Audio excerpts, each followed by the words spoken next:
ನಮಸ್ಕಾರ ಎಲ್ಲರಿಗೂ sir Janardhan sir ಮಾತಾಡ್ತಾ ಇರೋದು ಕುಶಲವೇ ಕ್ಷೇಮ ವಯಸ್ಸು. Okay, welcome back to Ganesh Karanth cric talks YouTube channel. ಎಂತ ಮಾರ್ರೆ ಇದು, ಎಲ್ಲಿಂದ ವೀಡಿಯೋ ಮಾಡ್ತಾ ಇದ್ದಾರೆ? ನಾವು ಔಟ್ ಆಫ್ ಟೌನ್ ಆದರೆ ಕೂಡ ಟ್ರೈಪಾಡ್ ಗೀಪಾಡ್ ಎಲ್ಲ ಇಟ್ಕೊಂಡು ಬಂದು ನಿಮಗೆ ಬೇಸರ ಮಾಡಬಾರ್ದು, ಕರೆಕ್ಟ್ ಟೈಮ್ಗೆ ವೀಡಿಯೋ ಅಪ್ಲೋಡ್ ಮಾಡಬೇಕು ಅಂತ ಈಗ ಎಲ್ಲೆಲ್ಲೇ ನಿಂತ್ಕೊಂಡೆಲ್ಲ ವೀಡಿಯೋ ಮಾಡ್ತಾ ಇದ್ದೇನೆ. ಇವತ್ತು CSK ಸೋತಿತ್ತು, GT ವಿನ್ ಆಯಿತು. GTಗೆ ಬೇರೆ ದಾರಿ ಇರಲಿಲ್ಲ. GTಗೆ ಇವತ್ತು ವಿನ್ ಆಗಲೇಬೇಕಿತ್ತಿಲ್ಲ, ಇದ್ರೆ ಅಫಿಷಿಯಲಿ ಟೂರ್ನಮೆಂಟಿಂದ ಔಟ್ ಆಗ್ತಿದ್ರು. ಈಗ ಪಂಜಾಬ್ ಔಟ್ ಆಗಿದಲ್ಲ, ಮುಂಬೈ ಔಟ್ ಆಗಿದಲ್ಲ, ಹಾಗೆ ಇವರು ಸಹ ಅಫಿಷಿಯಲಿ ಟೂರ್ನಮೆಂಟಿಂದ ಔಟ್ ಆಗ್ತಿದ್ರು. ರನ್ ರೇಟ್ ಅಂತೂ ಪಾತಾಳದಲ್ಲಿತ್ತು. 10ನೇ ಪ್ಲೇಸಲ್ಲಿ ಇದ್ದಂಥ ತಂಡ, ಬೇರೆ ದಾರಿ ಇರಲಿಲ್ಲ. GTಗೆ ಬಾಲ್ ಒನ್ನಿಂದ ದಡ ದಡ ದಡ ದಡ ಅಂತ ಹೊಡಿಬೇಕಿತ್ತು. ಅವರು ಹಾಗೆ ಹೊಡೆದ್ರು. 20 ಓವರ್ಗೆ 231 ರನ್ ಚಚ್ಚಿದ್ರು. ಬಟ್ 20 ಓವರ್ ಮುಗಿದಾಗ ಅಯ್ಯಯ್ಯ ಇಷ್ಟೇಯಾ ಅಂತ ಅನ್ಸುತ್ತೆ. ಯಾಕಂತಂದರೆ ಇವರು ಲಾಸ್ಟ್ 5 ಓವರಲ್ಲಿ ಹೊಡೆದದ್ದು ಕೇವಲ 41 ರನ್. GT ಇವರು ಹೊಡಿತಿದ್ದ ಫೋರ್ಸ್ ನೋಡಿದರೆ ಹೇಗಿತ್ತಂದರೆ 270 ಹೊಡಿತಾರೆ. ಆಯ್ತು, 270 ಆಗಿದ್ರೆ 250 ಅಂತ ಹೊಡಿತಾರೆ ಮಾರ್ರೆ ಅಂತ. ಯಾಕಂತಂದರೆ ಇವ್ರದ್ದು ಫಸ್ಟ್ ವಿಕೆಟ್ ಬಿದ್ದದೆ 210 ರನ್ನಿಗೆ. ಏನು ಮಾರ, ಗಿಲ್ಲು ಮತ್ತು ಸಾಯಿ ಸುದರ್ಶನ್ ಸೇರಿಕೊಂಡು ಜಿದ್ದಿಗೆ ಬಿದ್ದವರು ಅಂತ ಹೇಳ್ತಾರಲ್ಲ, ನಾನು ನೋಡೇ ಬಿಡುವ ಈಗ ಅಂತ ಆ ಥರ ಜಿದ್ದಿಗೆ ಬಿದ್ದವ್ರ ಥರ ಆಡಿದರು. ಎಸ್ಪೆಷಲಿ ನಾನು ಸಾಯಿ ಸುದರ್ಶನ್ ಅವ್ರನ್ನ ಹೊಗಳ್ಬೇಕು. 1 ಪಾಯಿಂಟ್ ಆಫ್ ಟೈಮಲ್ಲಿ 29 ಬಾಲಿಗೆ 39 ರನ್ ಹೊಡೆದಿದ್ರು ಅವರು. 10 ರನ್ ಜಾಸ್ತಿ, ಬಾಲ್ಗಿಂತ 10 ರನ್ ಜಾಸ್ತಿ. 29 ಬಾಲಿಗೆ 39 ರನ್ ನೋಡಿದರೆ ನೆಕ್ಸ್ಟ್ 21 ಬಾಲಲ್ಲಿ 61 ರನ್ ಚಚ್ಚಿದ್ರು. 50 ಬಾಲಿಗೆ 100, ಬರೋಬ್ಬರಿ 50 ಬಾಲಿಗೆ 100. ಸಾಯಿ ಸುದರ್ಶನ್ ಗಿಲ್ ಅವ್ರು, ನಾ ಹೇಳಿದ್ನಲ್ಲ ಜಿದ್ದಿಗೆ ಬಿದ್ದವ್ರ ಥರ ಅಂತ. ಗಿಲ್ ಸಹ 50 ಬಾಲಿಗೆ 100, ಸಾಯಿ ಸುದರ್ಶನ್ ಸಹ 50 ಬಾಲಿಗೆ 100. ಗಿಲ್ ಯಾವುದೋ ಒಂದು ಓವರಲ್ಲಿ 100 ಹೊಡೆದಲ್ಲ, ಅದೇ ಓವರಲ್ಲಿ ಸಾಯಿ ಸುದರ್ಶನ್ 100. ಗಿಲ್ ಯಾವ ಓವರಲ್ಲಿ ಔಟು, ಸಾಯಿ ಸುದರ್ಶನ್ ಅದೇ ಓವರಲ್ಲಿ ಔಟು. ಅಂದರೆ ನೀ ಎಂತ ಮಾಡ್ತೇನೆ, ನಾನು ಸಹ ಅದೇ ಮಾಡ್ತೇನೆ ಅಂತ. ಈ ಕಾಪಿ ಹೊಡೆದಾಗೆ ನೀ ಹೀಗೆ ಮಾಡ್ತೇನೆ, ನಾನು ಸಹ ಹಾಗೆ ಮಾಡ್ತೇನೆ ಅಂತ. ಹಾಗೆ ನೋಡ್ಲಿಕ್ಕೆ ಹೋದರೆ ಗಿಲ್ ಅವ್ರದ್ದು innings calculative innings. First 25 ball 50, next 25 ball 50, ಏನು ಚೇಂಜಸ್ಸೇ ಇಲ್ಲ. ಬೇಕಾದ್ರೆ ನೋಡಿ, 25 ಬಾಲ್ 50, 25 ಬಾಲ್ 50, ಕರೆಕ್ಟ್ 50 ಬಾಲಿಗೆ 100 ರನ್ ಹೊಡೆದ್ರು. ಬಟ್ ಸಾಯಿ ಸುದರ್ಶನ್ ಅವರು 29 ಬಾಲಿಗೆ 39 ಇದ್ದದ್ದು ಸಡನ್ನಾಗಿ ಗೇರ್ ಚೇಂಜ್ ಮಾಡಿ ಗಿಲ್ ಅವರ ರೇಂಜಿಗೆ ಬಂದ್ರಲ್ಲ, ಸೂಪರ್. ಏನು ಮಾರ ಹೊಡೆದದ್ದು. ಇವತ್ತು ನೋಡಿ ತುಷಾರ್ ದೇಶಪಾಂಡೆ ಅವರು ಕಂಟ್ರೋಲ್ ಮಾಡಿದರು. ಆ್ಯಂಡ್ ಎಲ್ಲದಕ್ಕಿಂತ ಖುಷಿಯಾದ ಶಾರ್ದುಲ್ ಠಾಕೂರ್ 4 ಓವರಿಗೆ 25 ರನ್ ಬಿಟ್ಕೊಟ್ಟದ್ದು. 231 ರನ್ ಹೊಡೆಸ್ಕೊಂಡಂಥ CSK ತಂಡದಲ್ಲಿ 4 ಓವರಿಗೆ 25 ರನ್ ಬಿಟ್ಕೊಟ್ಟದ್ದು ಶಾರ್ದುಲ್ ಠಾಕೂರ್. ತುಷಾರ್ ದೇಶಪಾಂಡೆ ಸಹ ಭಯಂಕರ ಕಂಟ್ರೋಲ್ ಮಾಡಿ 4 ಓವರಿಗೆ 33 ರನ್ ಬಿಟ್ಕೊಟ್ರು. ಬಟ್ ಉಳಿದವ್ರು ಎಲ್ಲರೂ ಸಹ ಹೊಡಿಸ್ಕೊಂಡ್ರು. ಸ್ಪಿನ್ನರ್ ಸ್ಯಾಂಟ್ನರ್, ಜಡೇಜಾ ಮತ್ತು ಇವರು ಡ್ಯಾರೆಲ್ ಮಿಶೆಲ್ 4 ಓವರ್ ಹಾಕಿದ್ರು, ಅವ್ರು ಹೊಡಿಸ್ಕೊಂಡ್ರು. ಮತ್ತು 4 ಓವರಿಗೆ 60 ರನ್ ಸಮರ್ಜಿತ್ ಅಲ್ಲ, ನನಗೆ ಹೆಸರು ನೆನಪು, ಸಮರ್ಜಿತ್ ಅಲ್ಲ, ಕರೆಕ್ಟ್. 4 ಓವರಿಗೆ 60 ರನ್ ಎಲ್ಲ ನಾಯಿಗೆ ಹೊಡೆದಾಗ ಹೊಡಿಸ್ಕೊಂಡ್ರು. ಬಟ್ ಲಾಸ್ಟ್ 5 ಓವರ್ ರನ್ನೇ ಬರಲಿಲ್ಲ. GTದು ರನ್ನೇ ಬರಲಿಲ್ಲ ಲಾಸ್ಟ್ 5 ಓವರ್. 41 ರನ್. 41 ರನ್ ಹೊಡೆದಿದ್ದಾರಲ್ಲ, ಮತ್ತು ರನ್ ಬರಲಿಲ್ಲ. ಹಾಗೆ ಅಲ್ಲ ಮಾರೆ, ರನ್ ಬಂದಿದೆ ಬಟ್ ಬೇಕಿದ್ದಷ್ಟು ಬರಲಿಲ್ಲ. 5 ಓವರ್ಗೆ ಒಂದು ಈ IPL ಎಲ್ಲ ಮಿನಿಮಮ್ 50 ಆದರೂ ಹೊಡಿಲೇಬೇಕು ಲಾಸ್ಟ್ 5 ಓವರಲ್ಲಿ. 41 ರನ್ ಮಾತ್ರ ಹೊಡಿಲಿಕ್ಕಾದದ್ದು GT. ಆವಾಗ 231 ಚೇಸ್ ಮಾಡ್ಬೋದು CSK ಅಂತ ಅಂದ್ಕೊಡೋದು. ಯಾಕಂದರೆ CSK ಬ್ಯಾಟಿಂಗ್ ಉಂಟು ಹಾಗೆ ಹೀಗೆ ಅಂತ. ಸೋತ್ರಲ್ಲ ಮಾರ್ರೆ, CSK ಸೋತರು. 35 ರನ್ನಿಂದ ಸೋತರು CSK. ಏನು ಆಟ ನಡೀಲಿಲ್ಲ. ಇವತ್ತು ರಚಿನ್ ರವೀಂದ್ರ ಅವರು ಬಂದಿದ್ದರು ಬ್ಯಾಟಿಂಗಿಗೆ, ಅಂದರೆ ತಂಡದಲ್ಲಿ ಮತ್ತೆ ಪುನಃ ಸ್ಥಾನ ಸಿಕ್ಕಿತ್ತು. ರನ್ಔಟ್ ಆದರು. ಚಾನ್ಸ್ ಸಿಕ್ಕಿದ್ದನ್ನು ಉಪಯೋಗ ಮಾಡಿಕೊಳ್ಳಿಲ್ಲ, ರನ್ಔಟ್ ಆದರು. ಆ್ಯಂಡ್ ರಹಾನೆ ಅವರಂತೂ ಓ ಮೈ ಗಾಡ್ ಹಾರಿಬಲ್ ಫಾರ್ಮ್ ಮಾರ್ರೆ ಈ IPL. ಫಸ್ಟ್ 2 ಮ್ಯಾಚು ಇವರ ಜೊತೆ ರಚಿನ್ ರವೀಂದ್ರ ಅವ್ರ ಜೊತೆ ವಾವ್ ಅಂತ ಅನಿಸಿದೆ, ನೈಸ್ ರಹಾನೆ ಅಂತ. ಈಗ Rahane no no no no ಫಾರ್ಮೇ ಇಲ್ಲ. ಅಂದರೆ ನೆಕ್ಸ್ಟ್ IPLಲ್ಲಿ ಇವರು ಅನ್ಸೋಲ್ಡ್ ಆಗ್ತಾರೆ ಫಾರ್ ಶೋರ್. ರಹಾನೆ ಅನ್ಸೋಲ್ಡ್, ಬರೆದಿಟ್ಕೊಳ್ಳಿ, ಯಾರು ತಗೊಳ್ಳೋದಿಲ್ಲ. ಬಿಕಾಸ್ ಏನು ಕಾಂಟ್ರಿಬ್ಯೂಷನ್ನೇ ಇಲ್ಲ ಈ IPLಲ್ಲಿ ರಹಾನೆ ಅವರ ಕಡೆಯಿಂದ. ಆ್ಯಂಡ್ CSKಗೆ ಬೆಂಚ್ ಸ್ಟ್ರೆಂತ್ ಕೂಡ ಇಲ್ಲ. CSKಗೆ ಬೆಂಚ್ ಸ್ಟ್ರೆಂತ್ ಇಲ್ಲ. ಓಪನರ್ ರಹಾನೆ ಔಟು, ಇವರು ಔಟು. ರಹಾನೆ 1 ರನ್ನಿಗೆ ಔಟು, ರಚಿನ್ ರವೀಂದ್ರ 1 ರನ್ನಿಗೆ ಔಟು. ಆ್ಯಂಡ್ ಅವರ ಕ್ಯಾಪ್ಟನ್ ಗಾಯಕ್ವಾಡ್ ಅವರು 0. ರಾಶಿದ್ ಖಾನ್ ಅವರು ಜಬರ್ದಸ್ತಾಗಿ ಕ್ಯಾಚ್ ಹಿಡಿದ್ರು.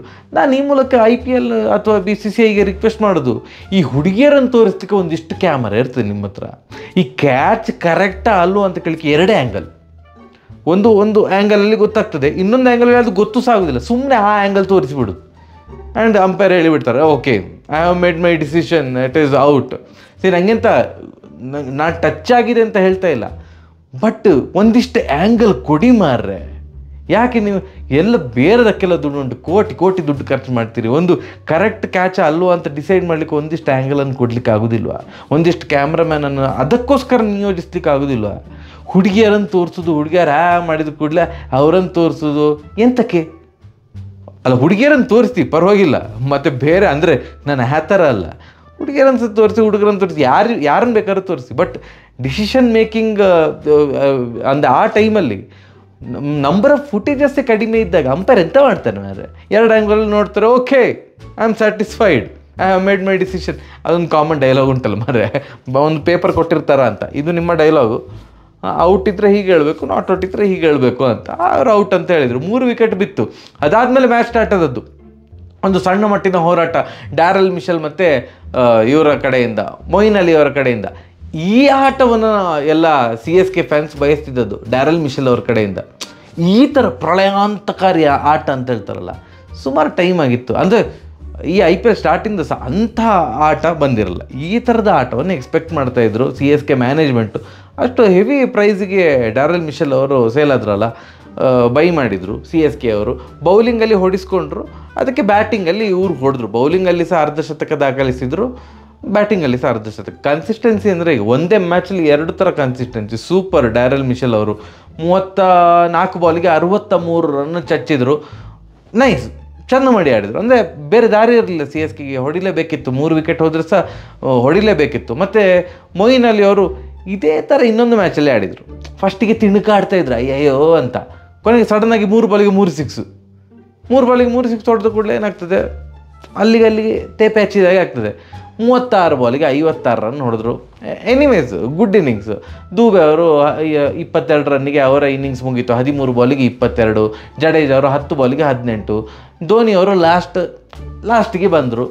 ಧೋನಿಯವ್ರ ಬಗ್ಗೆ ಮಾತಾಡ್ತೇನೆ. ಎನಿವೇಸ್ ಲಾಸ್ಟಿಗೆ ಬಂದರು. 12 ಬಾಲು 25+ ರನ್ಸ್. ನಾ ಎಕ್ಸಾಕ್ಟ್ ಎಷ್ಟನ್ನು ಗೊತ್ತಿಲ್ಲ, 26 ಏನೋ ರನ್ಸ್ ಹೊಡೆದ್ರು. ನಾನು ಈಗ ಸಹ ರಿಕ್ವೆಸ್ಟ್ ಮಾಡೋದು ಅಂತಂದರೆ, ಈ ಮ್ಯಾಚ್ ಈ ವಿಡಿಯೋನ ಯಾರು ನೋಡೋದಿಲ್ಲ. ಇನ್ನು ಧೋನಿಯವ್ರು ನೋಡ್ತಾರೆ, CSK ಮ್ಯಾನೇಜ್ಮೆಂಟ್ ನೋಡ್ತಾರೆ. ಈಗ ಧೋನಿಯವರಿಗೆ ಮಂಡಿ ನೋವು ಉಂಟು, ವರ್ಷ ಆಯಿತು, ಶಸ್ತ್ರಚಿಕಿತ್ಸೆ ಆಗಿದೆ, ಓಡಲಿಕ್ಕೆ ಆಗೋದಿಲ್ಲ. ಆದ್ದರಿಂದ ಅವರು ಕೆಳಗೆ ಬರ್ತಾರೆ, ಅಂದರೆ ತುಂಬ ಲೋವರ್ ಆರ್ಡ್ರಲ್ಲಿ ಬಂದು ಬ್ಯಾಟ್ ಬೀಸ್ತಾರೆ ಅಂತ ಹೇಳೋದು. ನನಗೆ ಧೋನಿ ಬಗ್ಗೆ ಎಂಥ ಒಂದು ದ್ವೇಷ ಇಲ್ಲ, ಎಂಥ ಇಲ್ಲ. ನನಗೆ ಧೋನಿ ತುಂಬ ಇಷ್ಟ. ಬಟ್ ಧೋನಿ ಅಷ್ಟು ಕೆಳಗೆ ಯಾಕೆ ಬರ್ತಾರೆ? ನರೇನ್ ಅವರ ಥರ ಯೂಸ್ ಮಾಡ್ಬೋದಲ್ಲ CSK ಮ್ಯಾನೇಜ್ಮೆಂಟು. ನರೇನ್ ಅಂತ ಭಾರಿ ಓಡ್ತಾರ, ಅವ್ರಿಗೆ ಸಹ ವರ್ಷ ಆಗಿದೆ. ನರೇನ್ ಎಂತ ಮಾಡ್ತಾರೆ ಅಂತಂದರೆ, ಬರ್ತಾರೆ ಪವರ್ ಪ್ಲೇಯಲ್ಲಿ 38 ಸರ್ಕಲ್ ಮೇಲೆ ಟಾಪ್ ಅಂತ ತಲೆ ಮೇಲೆ ಹೊಡಿತಾರೆ. ಫ್ಲೋಟರ್ ಥರ ಯೂಸ್ ಮಾಡಿರೋದು KKR ತಂಡ. ಧೋನಿ ಅವ್ರನ್ನ ಫ್ಲೋಟರ್ ಥರ ಯೂಸ್ ಮಾಡಿ ಪವರ್ ಉಂಟು. ಧೋನಿಯ ಪವರ್ ಎಲ್ರಿಗೂ ಗೊತ್ತುಂಟು, ಕರೆಕ್ಟ್ ರೈಟ್?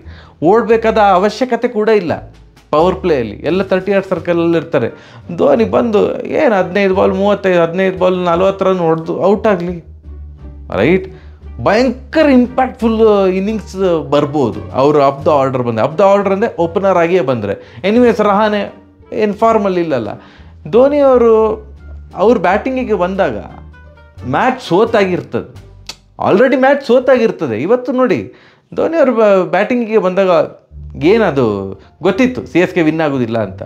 ಸೋಲಿನ ಅಂತರ ಏನೋ ಸ್ವಲ್ಪ ತಗ್ಗಿಸ್ಬೋದು ಹೊರತು ಮ್ಯಾಚ್ ಇದು ಗೆಲ್ಲೋದಿಲ್ಲ ಅಂತವೇ ಗೊತ್ತಿತ್ತು.